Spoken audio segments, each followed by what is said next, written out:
नमस्कार दोस्तों, स्वागत है आपका। दोस्तों आइए देखते हैं करंट अफेयर्स का बहुत ही महत्वपूर्ण प्रश्न जो प्रत्येक एग्जाम की दृष्टि से बहुत महत्वपूर्ण है।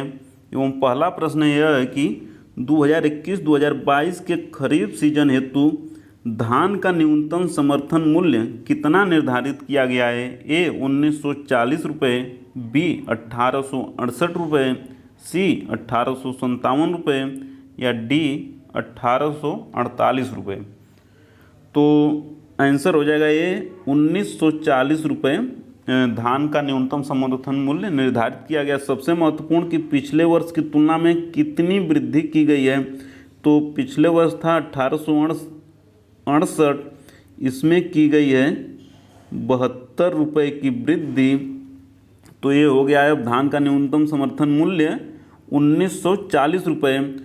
और ग्रेड 1 जो धान होता है, ग्रेड ए जो धान होता है, इसमें पिछले वर्ष की तुलना में 72 रुपये की वृद्धि करते हुए अब ये हो गया है 1960 रुपये। तो ग्रेड 1 धान 1960 रुपये, सामान्य धान 1940 रुपये और दोनों में पिछले वर्ष की तुलना में 72 रुपये की वृद्धि की गई है। सबसे महत्वपूर्ण यह है कि खरीफ सीजन हेतु फसलों में सर्वाधिक वृद्धि किसमें की गई, तो की गई 452 रुपये प्रति क्विंटल। किसमें? तिल में।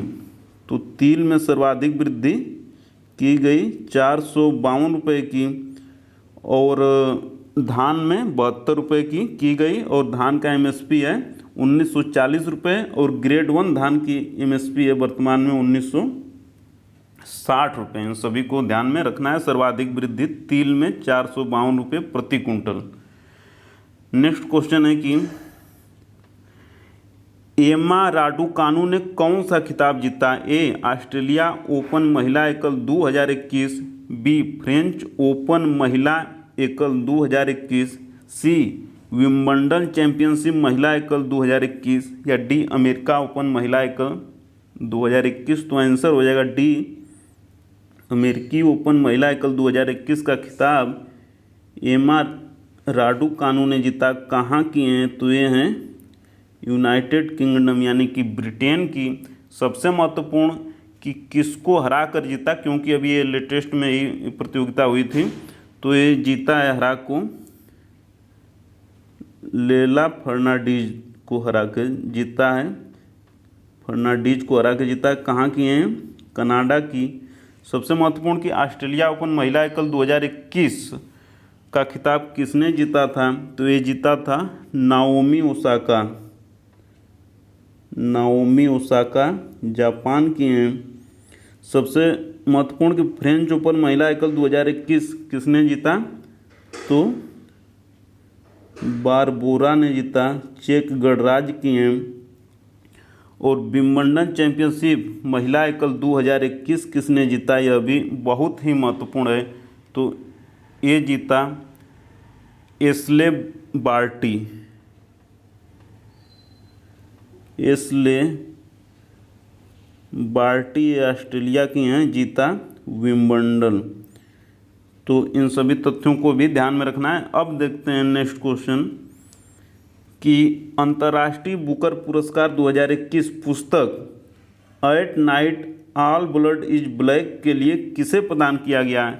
ए डेविड डियोप, बी वेलेरिया लुसेली, सी लुइस ग्लूक या डी शकुंतला हरक सिंह थिलस्टेड।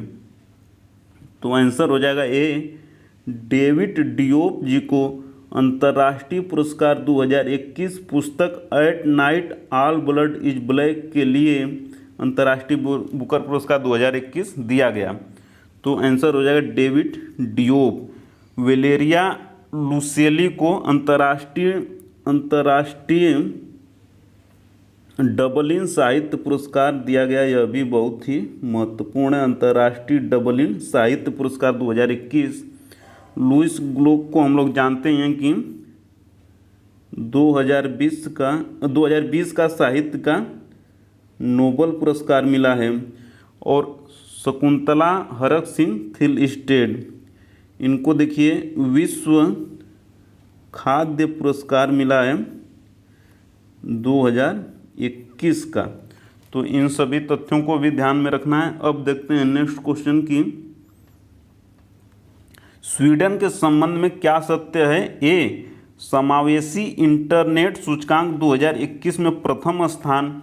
बी, वैश्विक ऊर्जा संक्रमण 2021 में प्रथम स्थान। सी, इसके प्रमुख लौह अयस्क क्षेत्र किरूना एवं गलीवर हैं। डी, सभी कथन सत्य हैं। तो आंसर हो जाएगा डी, सभी कथन सत्य हैं। सबसे महत्वपूर्ण कि समावेशी इंटरनेट सूचकांक 2021 में भारत का कितना स्थान है, तो भारत का स्थान है 49। वैश्विक ऊर्जा संक्रमण सूचकांक 2021 में प्रथम स्थान तो स्वीडन का है। भारत का कौन सा स्थान है, तो भारत का स्थान है 87। और इसके प्रमुख लौह अयस्क से किरूना विश्व की सबसे बड़ी लौह अयस्क की खान है, यह भी बहुत महत्वपूर्ण हो जाता है। और सबसे महत्वपूर्ण देखिए, सबसे महत्वपूर्ण यह है कि जलवायु परिवर्तन प्रदर्शन सूचकांक 2021 में पहला स्थान किसका है, तो ये है स्वीडन का। पहला नहीं, चौथा स्थान किसका है, स्वीडन का। चौथा स्थान किसका है, स्वीडन का है। किंतु पहला, दूसरा एवं तीसरा स्थान किसी का भी नहीं है, ये रिक्त है। पहला, दूसरा और तीसरा रिक्त है। किसमें, जलवायु परिवर्तन प्रदर्शन सूचकांक 2021 में पहला, दूसरा और तीसरा स्थान रिक्त है। और चौथा स्थान किसका है, तो चौथा स्थान है स्वीडन का। जलवायु परिवर्तन प्रदर्शन सूचकांक 2021 में भारत का कौन सा स्थान है, तो भारत का स्थान है 10वां।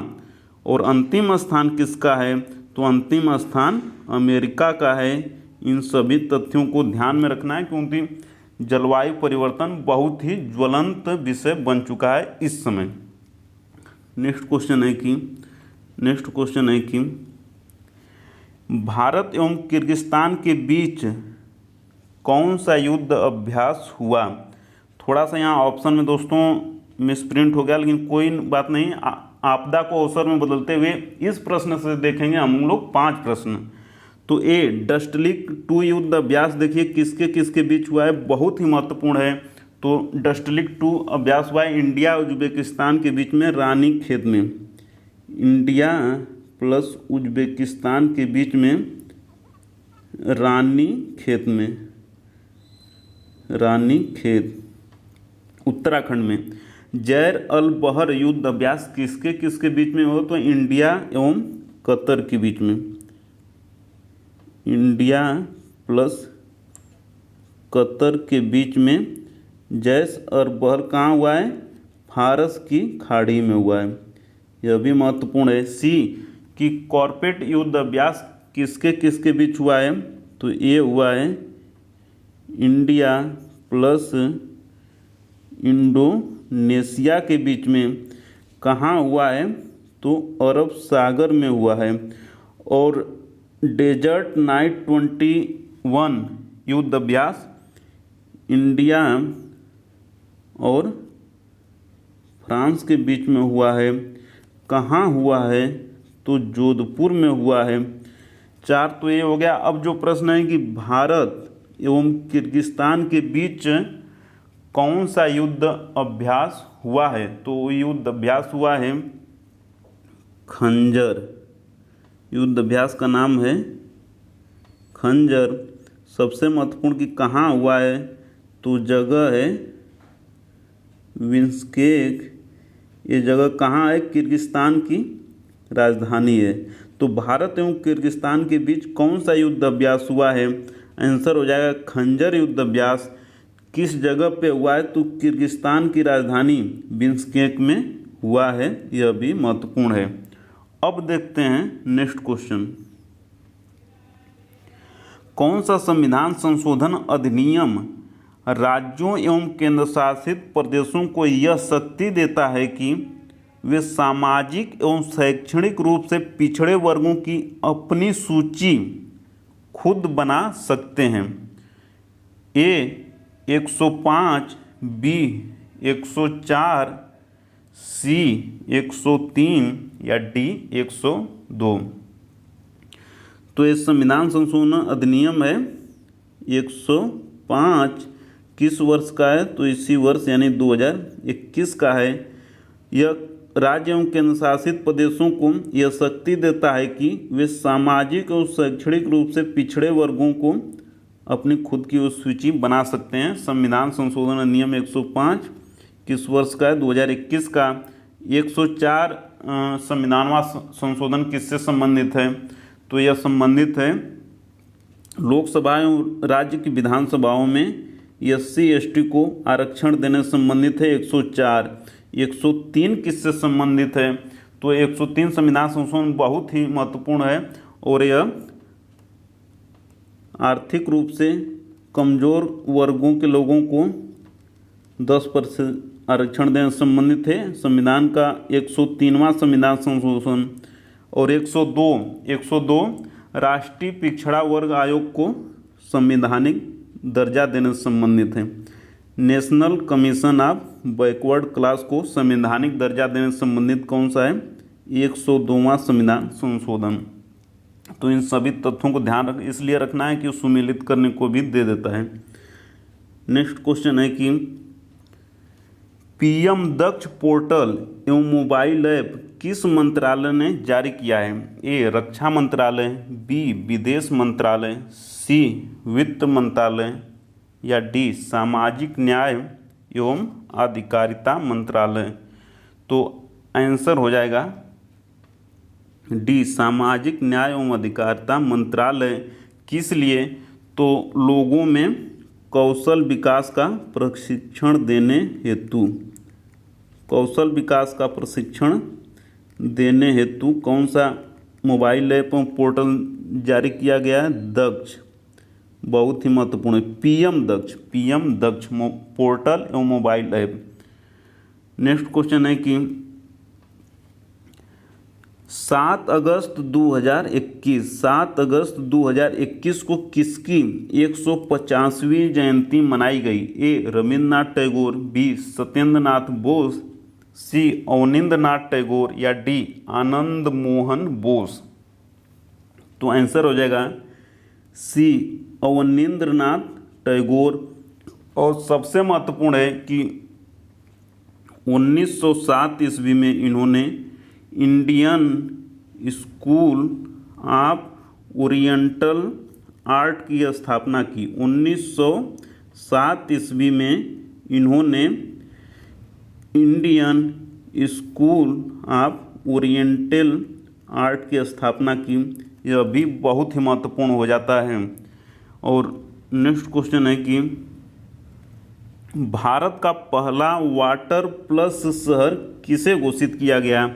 ए इंदौर, बी सूरत, सी गांधीनगर या डी अहमदाबाद। तो आंसर हो जाएगा इंदौर। इंदौर को भारत का पहला वाटर प्लस शहर घोषित किया गया। और सबसे महत्वपूर्ण कि इंदौर और सूरत ये स्मार्ट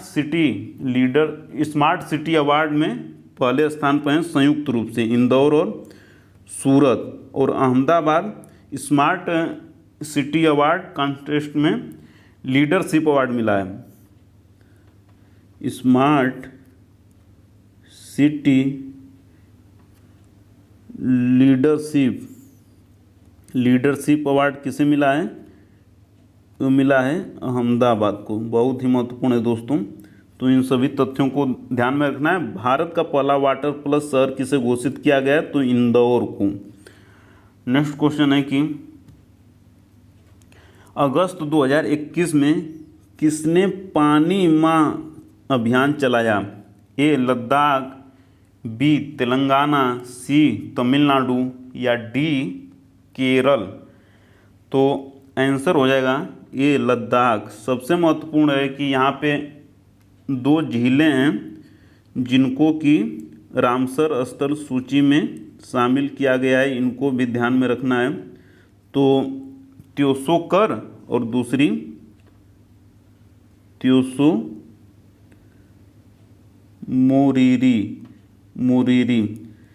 इन दो झीलों को भी याद रखना है क्योंकि ये लद्दाख की झीलें हैं और रामसर स्तर में शामिल ये दो झीलें हैं। और रामसर स्तर भारत में इस समय तक कितने हैं, हो सकता है आगे बढ़ जाएं, अभी 46 हैं। इसमें से दो झीलें त्योसो-कर एवं त्योसो मोरीरी लद्दाख में हैं और रामसर स्तर में शामिल है। और इंडिया में रामसर स्तर कितने हो गए हैं इस समय तक 46, आगे और बढ़ जाएंगे।